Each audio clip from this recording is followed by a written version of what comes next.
It's another dev diary, and it's Chile. Chile. In the UK, we call it Chile, but I know Americans say Chile. Regardless, it is a very small country, definitely a minor power in South America. So I am mad interested to see what Paradox are going to make of this. So you're a small nation, you're in an isolated position. However, you've got a lot of resources to work with. As far as I'm aware, from Chile, I could be wrong about that. You'd recently be involved in a conflict to the north because there's some boundary disputes with claims to the north with Paraguay and Peru, I believe, maybe Argentina. Once again, I'm rolling on things off the top of my head here as what I know about Chile, and I don't know a great deal. Once again, nations I don't know a lot about, they excite me more because I want to dive into the history and find out what was it like in 1930s, 1940s Chile in Hearts of Iron 4. The new expansion called Trialsofallegiance. I want to just drop a disclaimer. A lot of you guys in the comments are saying I'm being a little bit negative. I'm trying to be as critical as possible to try and show the goods and the bads. I've noticed when I like say 4 things that are wrong and 5 things that are right, you guys like really clutch onto the wrong things. I'm trying to say to myself how a focus tree should be kind of like simplified in a way to make it more easy for the player and us, because I lean a little bit more towards computer game than I do history. I don't know, you guys might disagree with that. However, I just kind of a little feel like I want to have the most fun, and sometimes history doesn't always reflect the fun. And I'll give one example is I think sometimes the tooltips are a little bit too much. I feel like the problem with a nation should be 1 or 2 issues, and then you should fix those 1 or 2 issues, and then you can actually start playing the game. And it shouldn't just be about reconstructing the nation and fixing all the problems the nation has. And if there's 101 different problems, will Chile have that problem? Let's find out. What's interesting about Chile is it dates back incredibly far. Yeah, so it dates back 3,000 years, as it was part of the empire of Peru with the Incas. So are they gonna go all the way back and do a super A history of restoring the Incan Empire? I mean, from past expansions, it wouldn't surprise me. So Chile had a lot of issues with wars, economic problems, political instability, and also had an issue with the earthquake in 939. Oh, that's so cool. So it's a problem that happens later on. Once again, I'm all for that. Instead of having every problem happen at the start of the game and you start fixing it piece by piece, why not have a problem that happens later on? Oh, that's so cool. Just once again, just a little bit of flavor, just something a little bit different. I like that. He's good. So we start off with the president, this gentleman. And he is a democratic nation. That's right. At the start of the game, Chile is democratic. And you can see he's got some awesome attributes. Political power, stability, and ideological drift defense. They keep adding this, the content designers. And to this day, the impact this has is minimal. All it does is it keeps you on the ideology. It solidifies the ideology you stay on.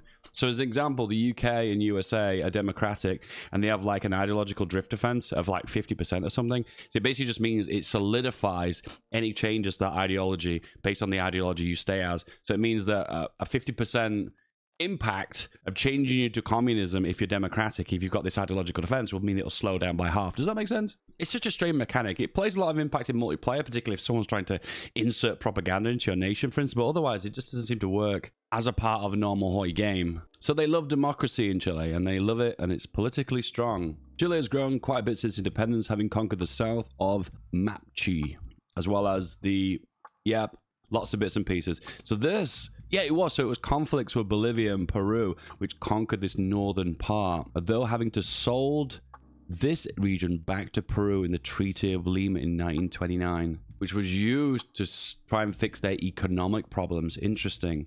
Man, Chile is such a long boy. I know it's a long boy. I know people meme that it's a long boy, but man, when you look at it, it's very long.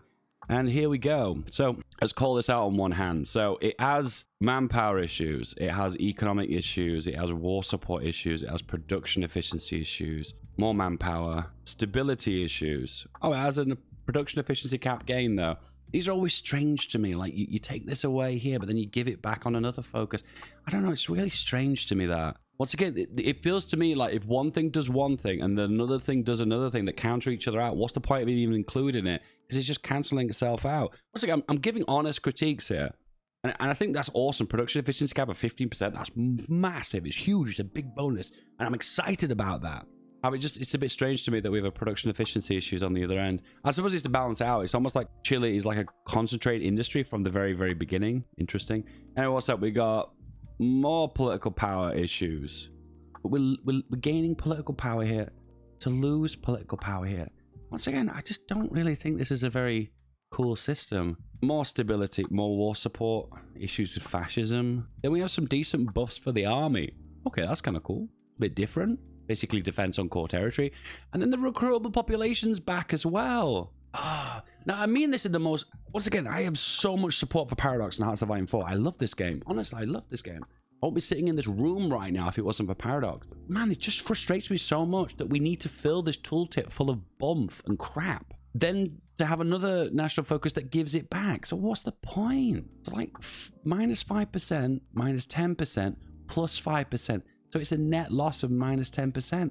Why bother including it here and here if it's just in the middle? And then finally, the economy's bust. So what are we at, 6 or 7 here? I'm trying to put on my most positive glasses right now, my positive hat, and just try and put the biggest positive spin I can possibly put on that. The most fun in Hoi 4 is building your nation, super strong and prosperous, and conquering. That's what Hoi's all about. When you start the game with all this crap, it leaves just a bit of a sour taste at the back of my throat. That's all I'm saying. Hey, listen, this is what you start the game with. You may be able to fix these issues immediately. I'm not sure. I've just summarized it really quickly. Let's proceed.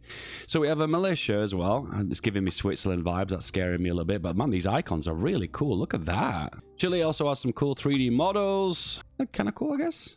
Ooh, that looks kind of cool. Looks a little bit Russian, doesn't it? And we have a bunch of advisors. So we play the game of Rate the Advisors. So this guy's pretty cool because he's can be made into a logistics wizard if you promote him pretty early on. We have a few, wow, quite a few mountaineers. Ooh, this mountaineer is very good because he's an infantry expert, so he can be made into... He's an infantry leader, then you can make him to an infantry expert. That gives him some good defense on mountains. That's some pretty good generals here. I like the selection. It's kind of cool. There's even a militia guy here as well. So this guy commands a militia and gains a big attack and defense bonus. It makes militia on par with regular infantry until the game progresses, of course. And we have advisors. Some different names here. Without hovering over them, it's kind of hard to make an assumption of them. Popular Latina poet. Fact in the comments, boys. This Latina poet. Let us know about the poet. Interesting, different industrial concern here, which reduces consumer goods. Back in the day, reducing consumer goods was mad OP, but it's lost its effectiveness now when mobilizing kind of does half the battle for you. Now, consumer good reduction has taken a massive nerve since they changed it to production goods factor instead of just production goods minus said amount.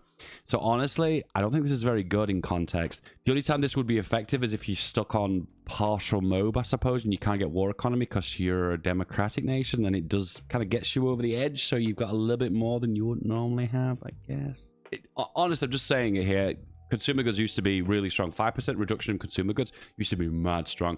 But now minus 10 or 15 or 20 reduction of production goods factor, it's just better off to mobilize. Mobilize is now way more OP than ever been, and all the others aren't as good. This is the focus tree. Wow, it's so big, so low resolution that I can't even zoom into it to actually have a look at it. But we get a gist of this. So we can see on the left, this looks like historical. Then we have...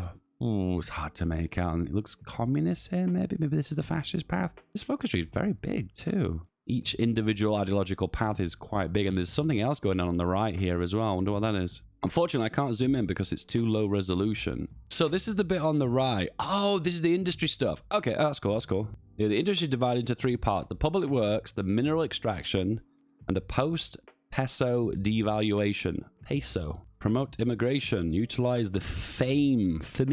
I like the idea that one of them gives resources, which potentially can be sold to the market to gain civilian factories, and then one of them just gives raw factories. And then you've got to really make a tough decision then. Is it the resources I want for long-term gains, or is it the factories I want more for short-term gains? That'd be a really cool factor. Do lean towards the resources, because I just heard so many things that Chile has a lot of raw resources. It's one of the only nations in South America that has like a decent amount of steel. All the nations have barely any. So here we go.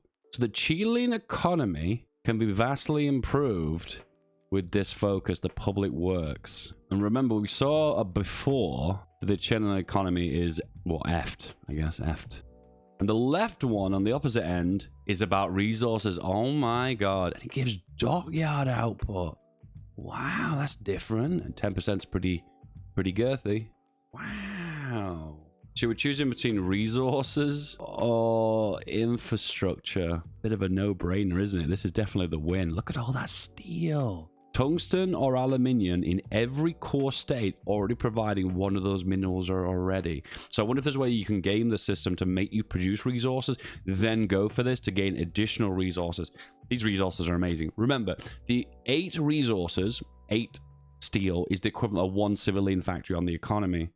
And as you can see here, there's at least 2 or 3 civilian factories where this one gives nothing. I think that's why balance is important. I know people don't like to talk about it, like, give me history, I need history.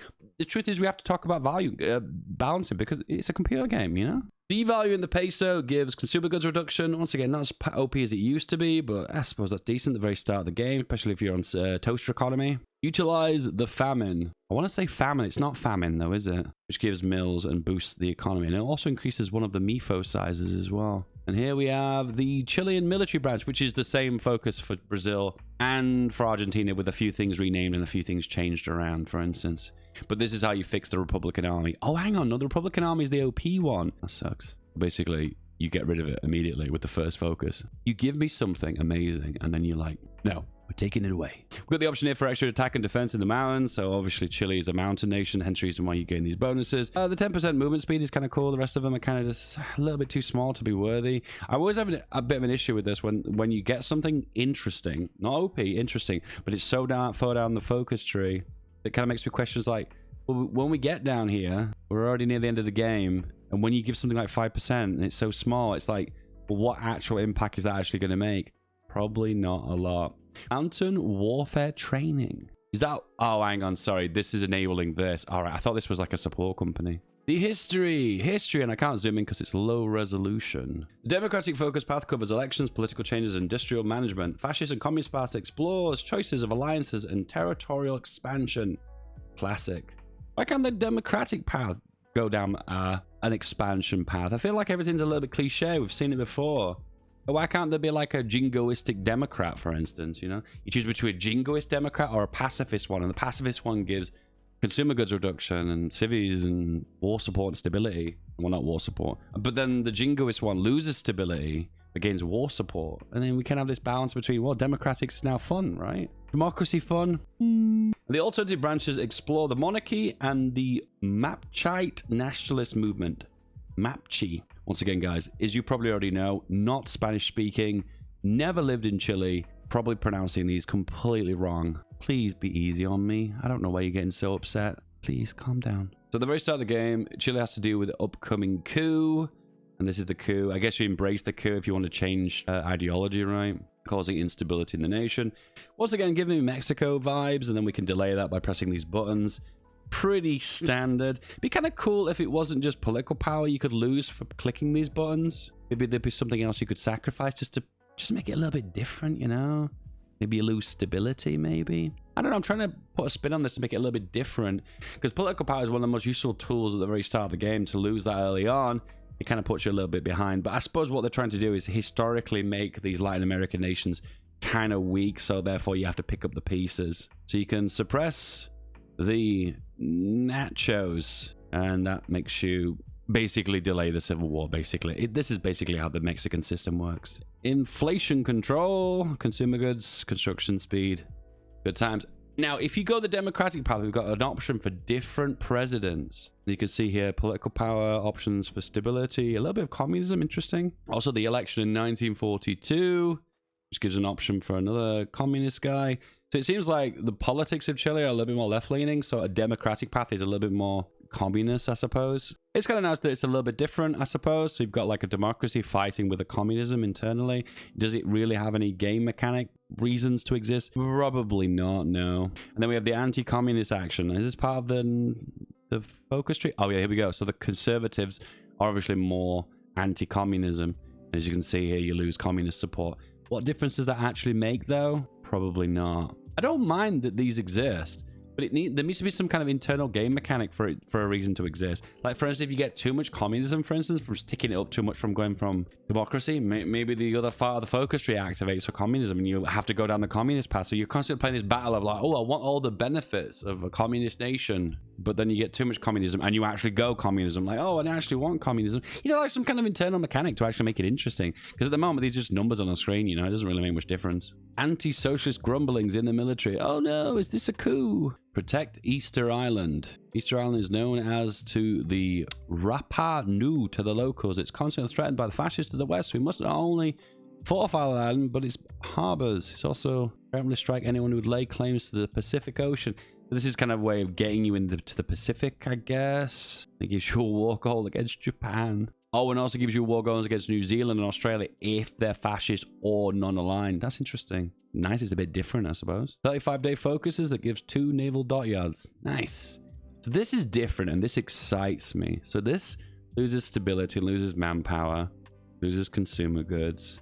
Gives ticking stability, though. I mean, overall, the impact it makes is kind of limited. It's only for a year, these penalties. It'd be kind of cool if this event can be used to push your political ambitions. So let's say your progress towards communism or fascism is relatively slow, but you could use this as kind of like a trump card to be like, well, now I'm going to accelerate myself towards communism or fascism by saying the government's not doing enough, and therefore these people are being left and not helped enough, and you can use it to accelerate going towards that ideology, for instance. Oh, just an idea. Okay, the SS, I want to say Tolkien. It was a ship sailing near New Jersey when it struck a torpedo coming from a German submarine yesterday. Cargo ship was purchased from Denmark, but all 27 crew were Chilean, which only one survived. And now we've got an option basically to push you towards war faster, because obviously Chilean people have been effed in the chat. Oh, that's interesting. 27 crew members were Chilean, but only one survived, so minus 26 manpower. Oh shit. Nice attention to detail, I give it that. But once again, this puts you on more on the path to war with Germany, because now they've intervened in the Chilean sphere of influence, and you do not piss off a Chilean, evidently. Political leaders, let's rate them. So stability and research. I'll give that an A tier. We have the guy who reduces consumer goods and civilian factories. B tier, B. Consumer goods factor is not as good. This guy gives attack and defense on core territory 10%. Daily command power multiplier 15%. Resistance growth minus 5%. D tier. Once again, I mean, it's nice you got attack and defense, but core territory? We got a lot of core territories, Chile? No. Next up, we have the workers' presence, stability, consumer goods cap, compliance growth, and communism. An A tier, I guess. Some good bonuses there. Next up, the spearhead of the Democratic de Chile. Stability, war support, communism, democracy. Yeah, probably B tier. Next one, weekly manpower and monthly population growth. Oh, that's different. Okay, A tier. Okay, A. Anti-communist. F tier. I mean, it's not doing anything for me. Next one, the popular lawyer. 20% political power and stability. I think we have an S tier. We have our first S tier. Political power plus 10%. Resistance growth plus 50%. Daily communism. Yeah, it's a B tier. We have a woman. A woman, low resistance. Woman. What is her backstory, boys? Tell me her backstory in the communists. Communists. Ah. Anywho, so this is the communist path. Same old volunteers of the international resolution. Send that around the world. We've seen that a few times. Got the option to strike the South American fascism. Oh, that's so cool. But give me the option to do that really early. This is the deal with Hoi 4 content expansions. Is it's always a matter of fix all the country's problems, get ready for war. Now you're at war, and it's 1942. That's cool, but then all the factions have formed, and the world's kind of like already on the road to war. Give me this option early on. Strike the South American fascism. It's here. This one, right? Is this what we're looking at? No, it's not. Oh, it's here. It's here, so it's fairly down the focus tree. Okay. We have the option here to try and spread communism to the South Americans. South Americans. Are you a South American? +1 in the chat. So this is the fascist path, which you've got like the Christian symbols. Nice. Always seems like the corporatist path always do something a little bit different. Like, oh, this is communism. Syndicalize the production sector. Oh, that's really interesting. That's really different. Okay. Once again, tooltip spam for the win. What changes does it make? All the changes. We have definitely a corporatist model here by modeling your economy off Franco, which gives big bonuses, really good bonuses. Wow. I guess Paradox love Franco. Confirmed. Or oppositely, you could go for cooperate with the Operation of Bolivar, giving massive amount of war support and support for the Germans. Interesting. And of course, because this is the fascist path, they've got options to declare war on Argentina. If you've gone fascist, but you have less than 49% surrender progress, you have the option to go for the war support, an extra division attack, which is nice to have an extra blanket amount of attack, which is also good. Restore the old kingdom, gaining cores. Oh, I love this. This is good.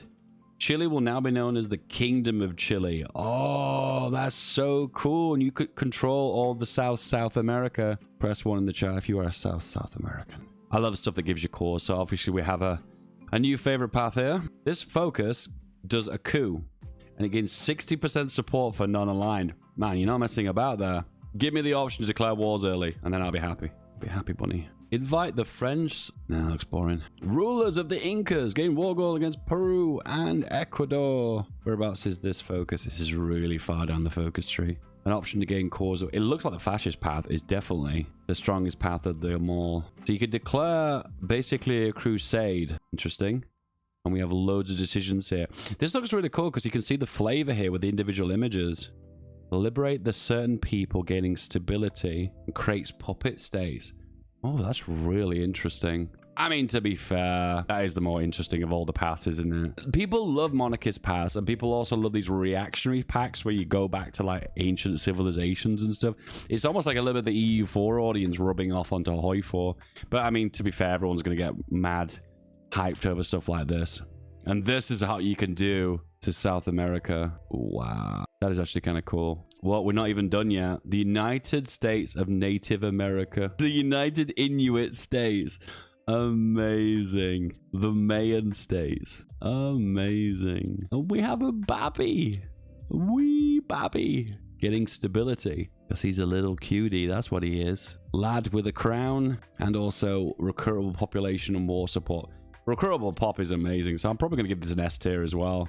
I mean, this is the equivalent of... Is it volunteer only? I think so. So it's like 2 volunteer onlys. Stacking your volunteer only. And if you need the manpower, you definitely will need the manpower as Chile. Guys, is this a win? Am I being a moaner? Let me know in the comments. Apart from that, I think there's ups and downs with this focus tree. I think some of the sexy ahistorical stuff is amazing. The tooltip spam is a bit of a no for me. But hey, let me know in the comments. Tell me how you feel. I'll see you guys next time. Bye-bye. And click this one if you want another video. This one.